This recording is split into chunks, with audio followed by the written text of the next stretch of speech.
स्वागत है हमारे लखनऊ मंच न्यूज 24/7 हिंदी समाचार पत्र एवं न्यूज चैनल में।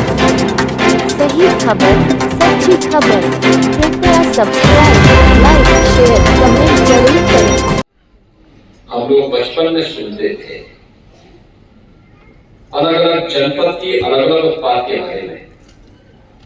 दोनों प्रकार के थे, मुरादाबाद का ब्रॉस का पीतल का कार्य,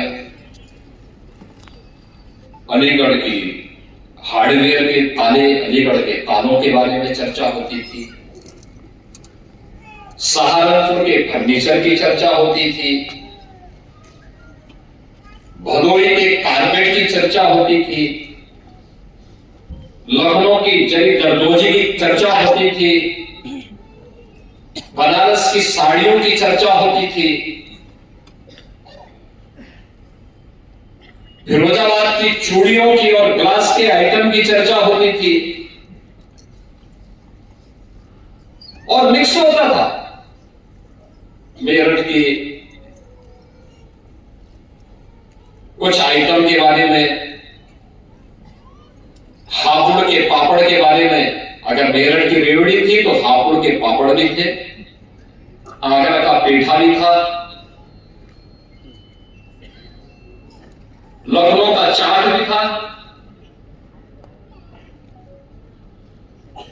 वाराणसी की दही जलेबी भी थी। ये सब चर्चाएं बचपन से हम सुनते आए थे, लेकिन जब मैं स्वयं मुख्यमंत्री बना तो मैंने कहा ये कहां मिलती है, देखते हैं थोड़ा। और फिर हमने खोज प्रारंभ की थी और खोजते खोजते मुझे बताया गया कि 75 में से 57 जनपद ऐसे हैं जहां पर अभी भी वह प्रोडक्ट थोड़ी बहुत मात्रा में है, लेकिन उसको सरकार को बहुत मेहनत करनी पड़ेगी। और मैंने कहा बाकी 18 जनपदों में, उन्होंने कहा वहां के लिए भी देना पड़ेगा कुछ ना कुछ। और मुझे बताते हुए प्रसन्नता है कि 75 के 75 जनपदों के लिए कोई ना कोई आइटम देकर के हम लोगों ने तब योजना चलाई थी, एक जनपद एक उत्पाद, 1 डिस्ट्रिक्ट 1 प्रोडक्ट। तत्कालीन राष्ट्रपति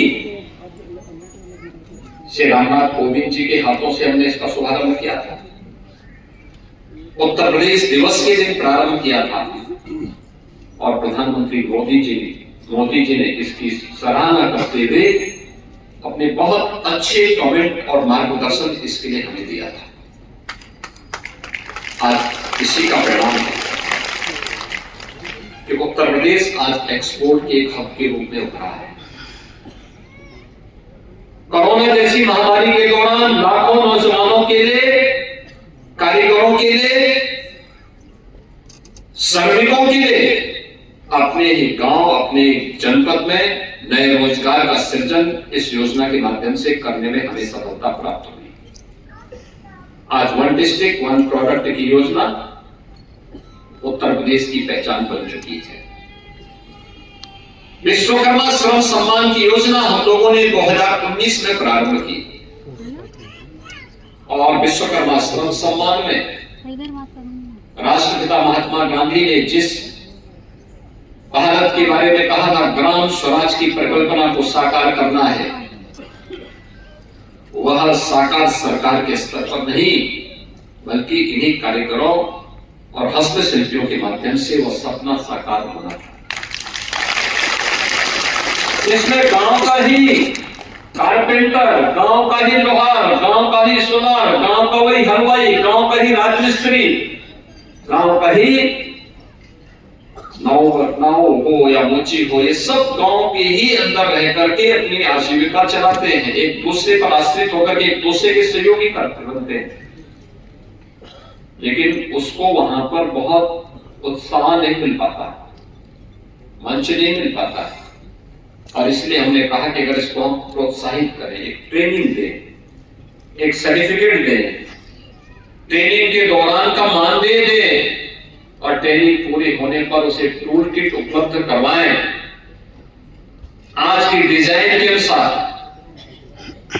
आज की डिमांड के अनुसार अगर हम उसको प्रशिक्षित कर सकेंगे और फिर सस्ते में उसको लोन उपलब्ध करवा पाएंगे कम ब्याज दर पर करा पाएंगे। अनेक स्कीम है, पीएम मुद्रा की योजना है, पीएम रोजगार की योजना है, मुख्यमंत्री युवा स्वरोजगार की योजना है, ओडीओपी की योजना है।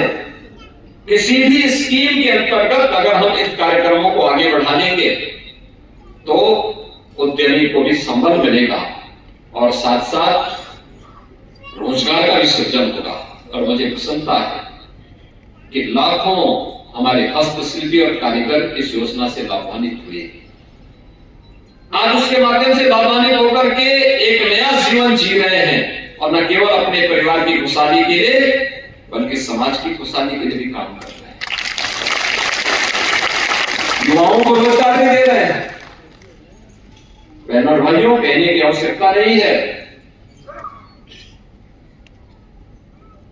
कि यूपी का जो युवा पहले रोजगार के लिए बाहर भागता था, आज उसको अपने जनपद में इन दो योजनाओं के माध्यम से रोजगार या स्वरोजगार मिलने में काफी मदद मिली। और इन्हीं को लोन उपलब्ध करवाने के लिए सरकार की योजनाएं भी हैं और साथ साथ हमारे बैंकर्स भी आगे आए। बैंकों ने भी बड़ी भूमिका का निर्वहन किया।